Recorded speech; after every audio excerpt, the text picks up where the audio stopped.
성경 말씀은 에베소서 3장 14절부터 19절까지 말씀입니다. 이러므로 내가 하늘과 땅에 있는 각 족속에게 이름을 주신 아버지 앞에 무릎을 꿇고 비노니 그의 영광의 풍성을 따라 그의 성령으로 말미암아 너희 속사람을 능력으로 강건하게 하시오며 믿음으로 말미암아 그리스도께서 너희 마음에 계시게 하시옵고 너희가 사랑 가운데서 뿌리가 박히고 터가 굳어져서 너희 모든 성도와 함께 지식에 넘치는 그리스도의 사랑을 알고 그 너비와 길이와 높이와 깊이가 어떠함을 깨달아 하나님의 모든 충만한 것으로 너희에게 충만하게 하시기를 구하노라. 아멘. 오늘 에베소서 3장 14절부터 19절까지 말씀을 통해서 사랑과 충만이란 제목으로 하나님 말씀을 증거하겠습니다. 우리는 지금 몇 주에 걸쳐서 계속 바울의 기도를 살펴보고 있습니다. 놀랍게도 바울의 기도는 상당히 신앙에 있어서 본질적인 부분에 집중하고 있음을 우리는 알 수 있습니다. 성령의 능력으로 말미암아 속사람을 강건하게 하여 주시옵소서. 예수님께서 내 마음에 와 계신데 그 예수님이 손님으로 와 계시는 것이 아니라 내 마음의 주인으로 와 계셔서 나의 모든 삶을 다스리게 하여 주옵소서. 세 번째는 나의 삶의 모든 것들이 사랑에 근거하는 삶이 되어지게 하소서. 말을 하는 것이든 생각을 하는 것이든 무엇을 계획하는 것이든 어떤 일을 결정하는 것이든 다른 사람을 바라보는 눈길조차도 우리의 삶의 모든 내용이 항상 사랑에 근거한 사랑의 동기를 가지는 항상 사랑이 맹맥히 흐르는 가운데 되어지는 삶에게 하옵소서. 그리고 이어서 마지막 기도가 오늘 본문 내용인데 한마디로 말하면 하나님의 사랑을 알게 하옵소서 하는 기도입니다. 근데 아주 놀라운 표현을 쓰죠.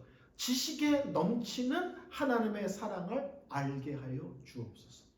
쉽게 말하면 지식을 뛰어넘는 하나님의 사랑을 알게 하옵소서 하는 말씀입니다. 오늘 18절, 19절 해당되는 말씀입니다. 너희 모든 성도와 함께 지식에 넘치는 그리스도의 사랑을 알고 그 너비와 길이와 높이와 깊이가 어떠함을 깨달아 하나님의 모든 충만한 곳으로 너희에게 충만하게 하시기를 구하노라. 오늘 28절, 19절 중심으로 말씀을 증거합니다.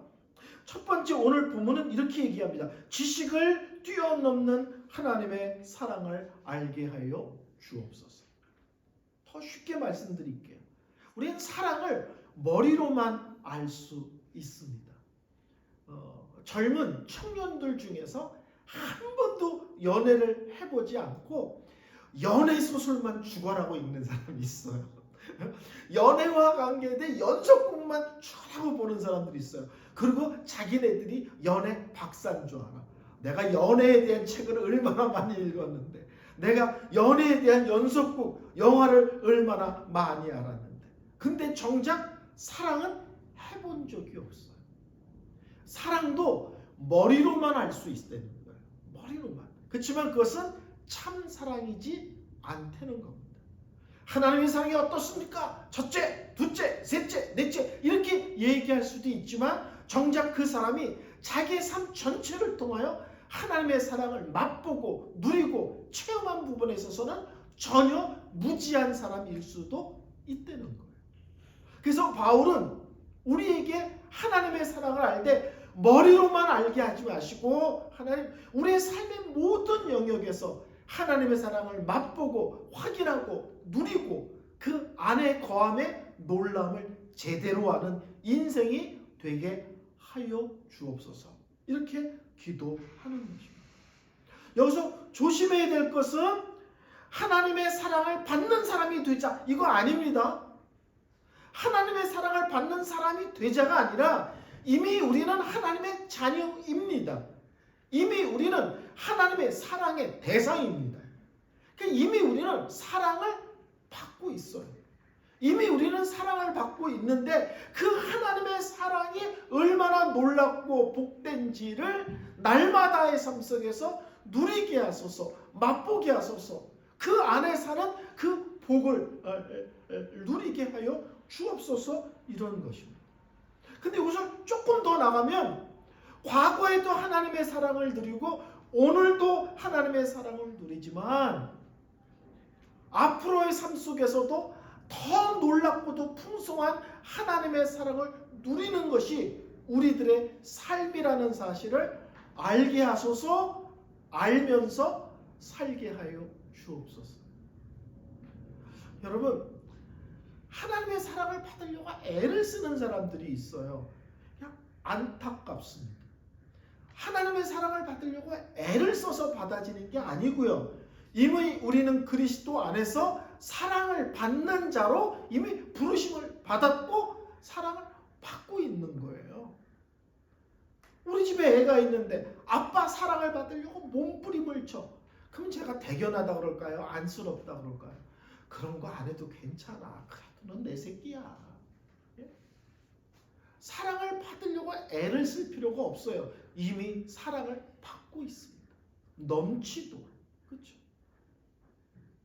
그래서 오늘 바울은 얘기합니다. 이미 받고 있는 사랑의 놀라움, 그리고 앞으로의 우리의 삶 속에서 끊임없이 확인하고 누리게 될 하나님의 사랑의 놀라움을 아는 자로 살게 하여 주옵소서. 그래서 말합니다. 머리로 알지 않게 하시고 우리의 삶 중심에서 하나님의 사랑이 날마다 체험되어지고 확인되어지고 고백되어지는 사랑이게 하여 주옵소서. 여러분, 콜라 맨 처음에 먹었을 때 기억 잘 안 나시죠? 한번 생각을 해보세요. 콜라를 본 적도 없고 먹어본 적도 없는 사람에게 콜라를 설명하면 그 사람이 이해를 할까요? 콜라는 있잖아, 색깔이 간장색이야. 근데 막 거품이 나. 간장인데 거품이 나? 아, 간장은 아니고 간장 같은 색깔인데 거품이 나. 근데 먹으면 달아. 간장 같다며. 그럼 짜야지. 아, 간장 같지만 간장이 아니라니까. 거품이, 야, 간장 같은데 거품이 나. 근데 짜야 되는데 달아. 이야, 신기하다. 근데 그걸 먹으면 마치 고기 먹고 김치 먹으면 뒷맛이 개운한 것처럼 콜라를 마시면 또 기운이, 뒷맛이 개운해. 간장 같은 건데 먹으면 개운해? 응, 개운해. 근데 조심해야 되는데 한꺼번에 막 마시면 그러면 트름을 해. 간장을 먹었는데 왜 트름을 해? 설명이 돼요, 안 돼요? 콜라를 먹어본 적 없는 사람에게 우리가 온갖 것을 갖고 설명해도 그 사람은 콜라를 상상해낼 수가 없습니다. 왜? 맛보지 않았기 때문에. 오늘 바울이 얘기하는 건 그거예요. 하나님의 사랑을 머리로만 알고 입으로만 떠드는 자가 아니라 우리가 하나님의 사랑을 받는 자로 이미 서 있음과 우리의 날마다의 삶이 하나님의 사랑으로 말미암아 흘러가고 있음을 아는 인생이 되게 하여 주옵소서. 두 번째는 말이 참 놀라워요. 하나님의 사랑을, 지식을 뛰어넘는 하나님의 사랑을 아는데 그 사랑을 이렇게 표현해요. 하나님의 사랑의 너비란 말은 넓이라는 거예요. 하나님의 사랑의 넓이, 길이, 높이, 깊이를 알게 하여 주옵소서. 야, 바울 참 지나치게 꼼꼼하죠. 하나님의 사랑을 알게 하옵소서. 근데 수식어가 지식을 뛰어넘는. 이거 두 가지며 머리로만 알지 않게 하옵소서지만 우리의 상상을 초월할 정도의 그 놀라운 사랑이 있음을 알게 하여 주옵소서. 그러면서 넓이, 깊이, 높이, 길이를 말을 합니다. 그래서 신학자들은 이것을 네 가지를 이렇게 설명해요. 넓이라는 것은 하나님의 사랑의 대상이 한없이 넓음을 보라는 거예요. 제가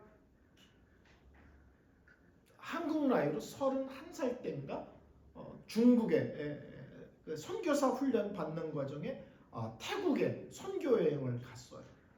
그래서 주일날 선교사님이 목회하시는 그 태국 교회를 가서 앉아 있는데 피부색도 다르죠. 언어도 다르죠. 입고 있는 옷의 스타일도 달라요. 근데 찬양을 하는데 똑같은 찬양을 하는데 그 사람들은 태국말로 저는 한국말로 찬양을 하는 거예요. 근데 제가 처음으로 선교지에 가서 예배를 드리면서 탁 떠오른 게 뭐냐면 이게 천국의 모습이구나. 모든 민족과 열방이 다양한 언어로 다양한 피부색의 사람들이 천국에 다 같이 모여 동일한 하나님을 예배하는 장면이 계시록에 기록되어 있지 않습니까? 우리가 천국에 가면 놀고 이렇게 다양한 민족들이 왔단 말이야. 피부색도 이렇게 다르고 언어도 이렇게 많고 이런 어마어마한 사람들이 예수 그리스도를 믿는다는 이유로 한자리에 모였구나. 이거를 확인하게 될 겁니다. 그렇죠? 하나님의 사랑의 넓이라는 것은 하나님의 사랑과 구원의 대상의 폭이 얼마나 넓은지를 보라는 거예요. 근데 천국 가면 우리가 분명히 하나 깜짝 놀랄 거 있어요. 저 인간도 왔어? 이럴 거예요. 분명히. 내가 싫어했던 사람, 내가 어울리고 싶지 않았던 그 사람도 알고 봤더니 예수를 믿었어. 알고 봤더니 교회를 다녔대. 그래서 깜짝 놀랄 거예요. 나도 놀래지만 그 사람도 놀랄 거예요. 저 인간도 왔어? 그때 우리는 뭘 놀래냐면 짜증나가 아니라 하나님의 사랑의 놀라움을 깨닫게 될 겁니다. 한없이 부족한 나도 와 있고 한없이 부족한 너도 와 있고, 그렇죠? 내가 아는 사람의 다양한 사람도 와 있겠지만 언어, 민족, 피부색 그 다양한 것을 초월한 하나님의 구원의 역사의 놀라움을 우리가 확인하게 될 겁니다. 그런가 하면 하나님의 사랑에 길이가 있습니다. 오래오래 참으시는 하나님. 여러분들 아이들 공부 가르쳐 보셨어요? 아이들 공부 가르칠 때 우리는 조금 시간이 지나면 그다음부터 소리를 지르죠. 그리고 심하면 주워 박죠. 이것도 몰라! 그리고 주워 박잖아요. 내가 몇 번 말했어요! 이러잖아요. 저는 항상 솔직합니다. 애들한테. 내 중고등학교 때 성적 이상을 우리 애들에게 요구하지 않습니다. 내 새끼인데 나보다 공부를 더 잘하면 기적이고요. 나 정도 하면 당연한 거고요. 좀 못해도 할 수 없는 거예요. 솔직하세요. 학교 다닐 때 30등 하면서 전교 1등 하기를 바라는 거 무리 아닙니까? 근데 우리는 아이들에게 공부 가르칠 때 내가 몇 번을 말했는데 이걸 몰라. 글씨 똑바로 못 써! 발꼬라고 쓴 거야! 근데 실제는 지도 글씨 못 쓰면서. 근데 우리는 쉽게 소리 지르고 쉽게 윽박 지르고 쉽게 주워박죠. 근데 우리 하나님은요, 우리의 부족함과 연약한 것에 대하여 일일이 소리 지르시고 윽박 지르시고 주워박지 않으시죠. 참 오래 참아 주십니다. 또 쓰러졌는데, 또 헤매고 있는데, 또 의심하는데, 또 원망하는데 우리의 모습에 일일이 반응하면서 소리치고 닥달하지 않고 오래오래 길이길이 참으십니다. 참으시는데 변치 않으세요. 그 사랑이 흔들리거나 그 사랑이 약해지지도 않습니다. 한결같은 사랑으로 우리를 긍휼히 여기는 눈으로 바라보시면서 우리가 믿음의 길을 올곧게 걸을 때까지 참으시고 끝없이 기회를 주시며 다시 할 수 있도록 위로하고 격려하고 도전할 수 있도록 내 안에서 역사하시는 분이 하나님이십니다. 하나님의 사랑의 길이를 보라는 거예요. 오래오래 참으심이죠. 높이를 보라는 거예요. 하나님이 우리를 어디까지 끌어올리려 하시는지 하나님의 구원의 계획을 보라는 거예요. 이 땅에서 우리를 구원하셨습니다. 근데 구원하신 거로 만족하지 않죠. 이 땅에서 거룩한 백성으로 살도록 우리를 끌어올리시죠.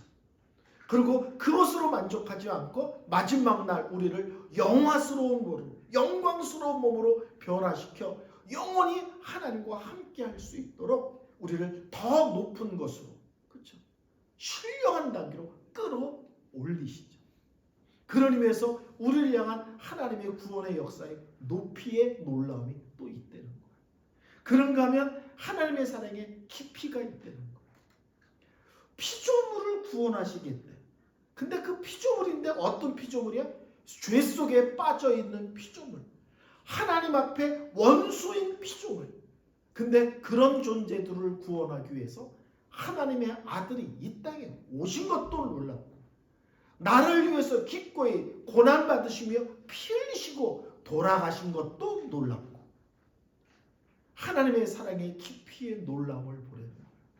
창조주 하나님이 피조물을 위하여, 거룩하고 영광스러운 하나님이 하나님 앞에 한없는 죄인이며 심판받는 것이 마땅하며 하나님 앞에 원수로 살고 있는 그 인간을 위하여 기꺼이 이 땅에 오시고 인간의 몸을 오시고 온갖 고난을 당하시고 기꺼이 그런 인간을 위하여 자기를 내어주기까지 하는 그 하나님의 사랑의 깊이를 헤아려 보려는 거예요. 그래서 바울은 얘기합니다. 하나님의 사랑을 알게 하옵소서. 근데 지식을 뛰어넘는, 머리로만 아니라 전 삶을 통해서 알게 하옵소서. 조금 더 나가면 머리로만 아는 것이 아니라 우리의 머리를 초월하는 그 하나님의 사랑의 그 풍성함과 놀라움을 알며 날마다 점점 눈떠가는 그런 인생이 되게 하여 주옵소서. 근데 여기서 재밌는 게 있습니다. 자, 보세요. 능히 모든 성도와 함께 지식에 넘치는 그리스도의 사랑을 알아. 근데 이 하나님의 사랑을 아는데 내가 혼자 성경 읽으면서, 내가 혼자 큐티 해가면서, 내가 골방에서 혼자 기도하면서 하나님을 알아가는 면도 있죠. 근데 오늘 본문은 성도들과 함께 이 하나님을 알아가게 하여 주옵소서라고 기도합니다. 이런 말 들어보셨어요? 영적 로빈슨 크루소는 없다. 로빈슨 크루소 알죠? 혼자 섬에 버려져서 혼자 살았던 사람 이야기 아닙니까? 그리스도인은 혼자가 없다는 거예요. 그래서 성경은 아주 많이 나온 단어가 서로, 함께, 같이 이런 단어가 많이 있습니다. 홀로 외로이 동떨어져 있는 한 명의 성도가 아니라는 거예요. 항상 성도는 다른 성도와 함께입니다. 그래서 성경에 성도란 말은 항상 복수로 쓰고 있어요. 혼자 있는 성도가 아니라 다른 성도와 함께 하나님 앞에 있는 거고요. 함께 예배하는 거고요. 함께 믿음의 길을 가는 것입니다.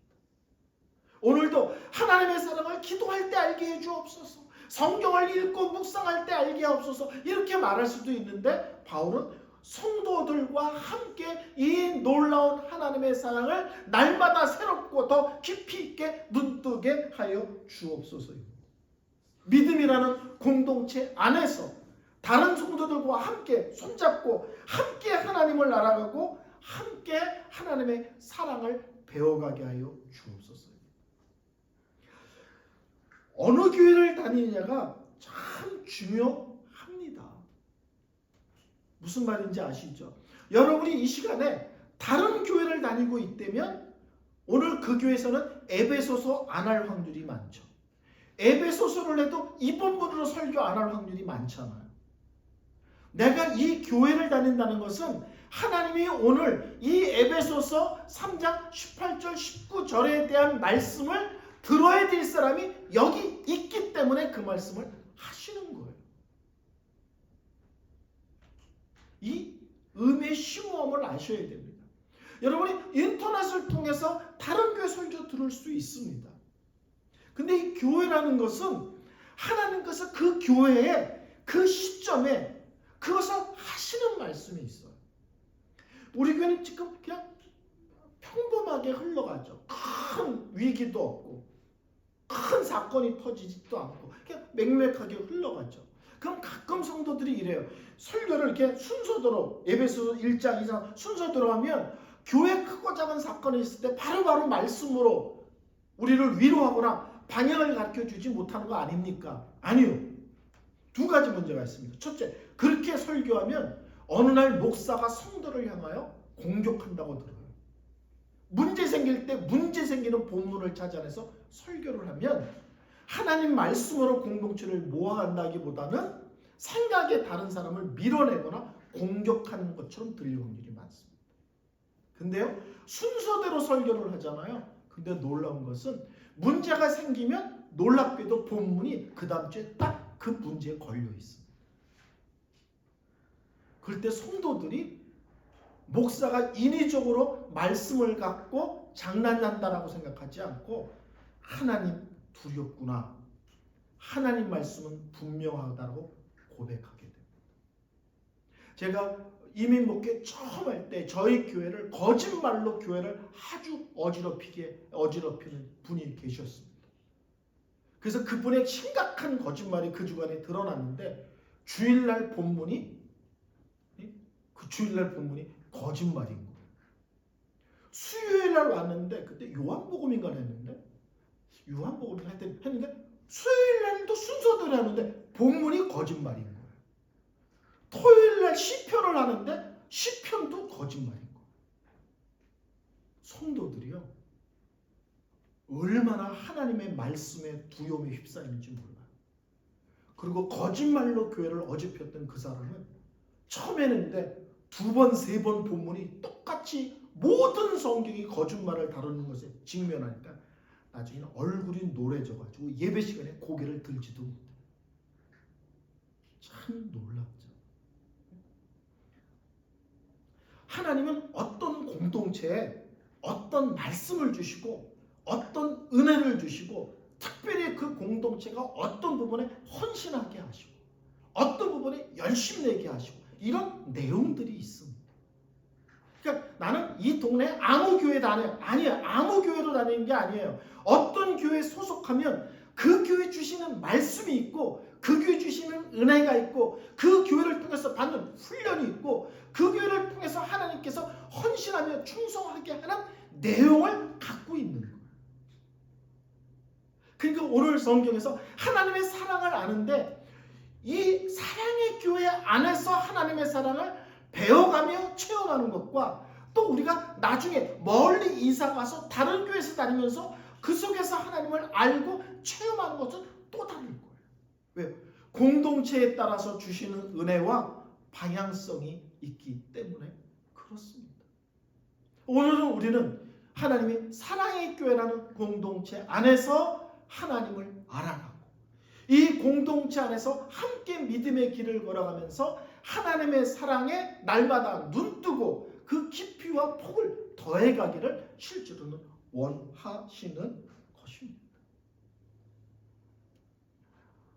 저는 이민목회 처음 할 때 아주 아픔이 많은 교회를 담임했습니다. 1년 반 만에 문제가 수습되고 교회가 10배 가까이 부흥됐어요.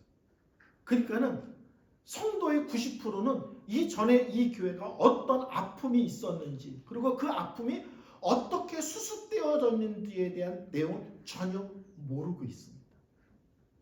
그래서 제가 수련회 때가 되면 외부 강사가 와서 집회를 하고 끝나면 저녁 집회가 끝나고 나면 전설의 전수 시간이라는 것을 했어요. 그리고 제가 앞에 나가서 우리 교회가 그동안 어떤 어려움이 있었는데 그때 성도들이 어떻게 기도했고 그때 하나님께서 어떻게 응답하셨는지에 대한 얘기를 매일 저녁마다 올라가서 한 가지씩 해요. 근데 두 가지 놀라움이 있어요. 첫째는 그 일을 함께 겪었던 그 고난의 시간을 함께 견뎌왔던 분들이 그때 역사하신 하나님이 너무 생생하잖아요. 대성통곡을 하고 옵니다. 두 번째는요, 90%의 성도는 좋아진 교회밖에 모르는 거예요. 이 교회가 얼마나 많은 사람의 기도와 눈물 속에 여기 왔는지를 모르는 거예요. 근데 나머지 90%가요, 얼마나 뜨겁게 기도하는지 몰라요. 많은 성도의 눈물과 기도 가운데 이 교회가 이렇게 됐는데 앞으로 이 교회에 우리도 이렇게 헌신하며 충성하게 하소서. 그래서 전설의 전수 시간이라고 해서 제가 올라가는데 한 분은 고신대 교수님을 불러서 집회를 했는데 그분이 자기를 왜 불렀냐는 거예요. 왜? 아니 내가 집회하고 내려가면 맹숭맹숭한데 이은성 목사가 올라와서 10분만 얘기하면 울고불고 하는데 나를 왜 불렀어? 그러는 거예요. 그래서 전혀 차원이 다릅니다. 우리 교회도 어느 날 그럴 날이 있기를 소원합니다. 우리 안에 어떤 일이 있었는지, 그때 우리가 어떻게 기도했는지, 그때 하나님이 어떻게 역사하셨는지, 그리고 그것이 오늘날 어떤 식으로 열매 맺고 있는지. 이것은 공동체 안에서 하나님을 알아감이고요. 공동체 안에서 하나님의 은혜를 깨달아감이고요. 공동체 안에서 하나님을 함께 배워감입니다. 그래서 오늘 바울은 하나님의 사랑을 알기를 원합니다. 근데 지식에 뛰어넘는 이런 말과 함께 모든 성도와 함께 하나님을 알아가는 놀라운 역사가 있게 해달라고 기도합니다.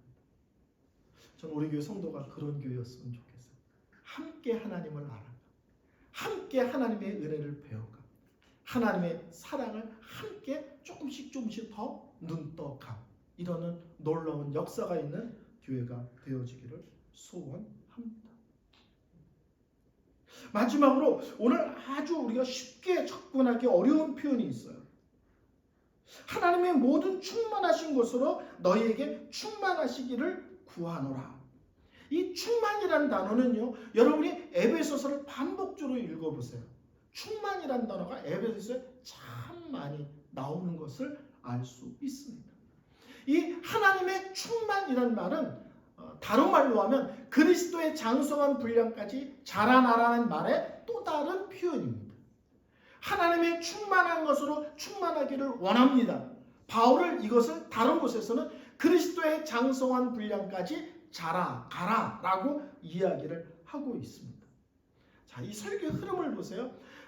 하나님이여, 우리 성도들이 모든 성도와 함께 지식을 뛰어넘는 하나님의 사랑을 알기를 원합니다로 끝나지 않고 하나님의 그 놀라운 사랑을 알아서 뭐 하기를 원하냐면 실제로는 그리스도의 장성한 분량까지 자라나기를 원합니다. 이거를 쉽게 말하면 날마다 하나님을 닮아가는 모습이 되어지기를 원합니다라고 뭐라고 했어요.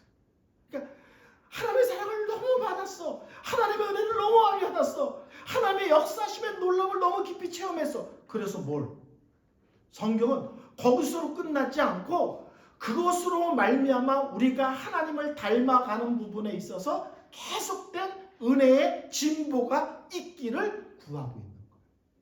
사랑을 알게 없어서 끝나지 않고 그 하나님의 사랑을 알았기에 우리의 삶의 모습들이 점점 하나님을 닮아가는 열매로 나타나게 하옵소서. 이해가 되시겠죠? 마태복음 5장 48절에 이렇게 말씀합니다. 그러므로 하늘에 계신 너희 아버지의 온전하심 같이 너희도 온전하라. 마태복음 11장 29절은 너는 난 마음이 온유하고 겸손하니 나의 멍에를 메고 배우라. 계시록의 레위기 11장 45면 내가 거룩하니 너희도 거룩하라. 그 신앙을 얼로 끌고 가냐면 놀랍게도 예수를 믿었느냐? 예, 믿었습니다. 은혜를 받았느냐? 예, 은혜 받았습니다. 하나님의 사랑을 깊이 있게 체험했느냐? 예, 체험했습니다. 그러면 너의 삶이 그리스도를 닮아감, 하나님을 닮아감이라는 것과 항상 손을 잡고 있어야 돼. 이 얘기를 하고 있는 거예요. 이해가 되시겠죠? 링컨이 이런 얘기를 했습니다. 40이 넘으면 자기 얼굴에 책임을 져야 된다. 이런 얘기를 했어요. 40이 넘으면 자기 살아온 인생이 얼굴에 다 보인다는 거죠. 이걸 다른 말로 하면 우리의 신앙생활의 성숙은 영적 성품으로 나타나야 됩니다. 예수님을 닮아감이라는 모습으로 나타나야 합니다. 우리는 자꾸 믿음이 있음을 종교의식 또는 그 교회 일에 대한 열심 또는 기도를 많이 한다, 뭐 성경을 몇 번 읽었다, 뭐 금식을 몇 번 했다, 항상 우리는 이런 것으로 믿음이 좋음을 드러내려고 하잖아요. 근데 성경은 그 사람 믿음이 참 믿음인지 제대로 은혜의 물줄기 안에 거하고 있는지를 무엇으로 보냐면 예수님을 닮아가고 있어, 이거예요. 하나님을 닮아가고 있어, 항상 이것으로 설명하고 있다는 사실입니다. 저는 그래서 우리 교회가 눈 감은 영성에서 눈뜬 영성으로 갔으면 좋겠어요. 골방에서 열심히 기도는 해. 근데 삶의 형편이 없어. 이게 아니라 골방에서 열심히 기도하는 것이 예수님의 이름으로 기도합니다, 아멘하고 눈을 뜨고 문을 열고 나왔을 때에도 기도의 자세와 중심과 내용이 살아내지는, 눈 감은 영성에서 눈을 뜬 영성으로 연결되어지는 교회가 되어지기를 원합니다. 주일 영성에서 평일 영성. 주일날만 예쁘게 입고 와서 할렐루야 이러고 주중에는 마구 사는 것이 아니라 주일날의 우아함과 고상함이 주중에도 여전히 고상함과 우아함과 아름다움으로 손잡고 있는 삶의 모습이기를 소원합니다. 그래서 바울의 기도가 참 놀랍죠. 하나님의 사랑을 알게 하옵소서. 근데 지식을 뛰어넘는 사랑이게 하소서. 근데 성도들과 함께 손잡고 함께 가는 가운데 하나님의 사랑을 알게 하옵소서. 근데 하나님의 사랑을 알아서 뭐 하려고 그랬더니 하나님을 닮아가는 열매를 맺기 위해서라고 마무리를 짓고 있습니다. 설교를 결론 내리겠습니다. 저는 바울의 기도를 이렇게 항상 볼 때마다 참 우리의 기도와 너무 다르다라는 얘기를 하게 됩니다. 그런 생각이 드시죠? 그러면서 우리의 기도가 어떻게 바뀌어야 되는지, 우리의 기도가 어디에 초점을 맞춰야 되는지를 확인하게 됩니다. 제가 바울의 기도를 하면서 첫 시간에 성도 여러분은 중요한 것과 급한 일 중에 어느 걸 먼저 하십니까? 우리는 되게 급한 일을 합니다. 근데 인생에 결정적인 영향을 주는 것은 중요한 일입니다. 바울은 급한 기도에 초점을 맞추지 않고 신앙의 본질적인 중요한 것에 초점을 맞추고 우리가 그런 부분에 기도 가운데 믿음의 씨름을 하기를 원합니다. 속사람의 간구. 나의 삶 속에서 예수 그리스도의 주되심을 고백하며 그분의 다스림을 받는 삶. 나의 모든 삶이 항상 사랑이라는 것에 발을 딛고 움직이는 내용들. 그리고 성도들과 함께 하나님의 사랑을 알아가는데 궁극적으로 하나님을 날마다 닮아가는 열매를 향하여 나아가게 하여 주옵소서. 우리 교회 성도들도 이런 기도가 풍성하고 이런 부분에 믿음의 초점을 맞출 줄 아는 그런 모습들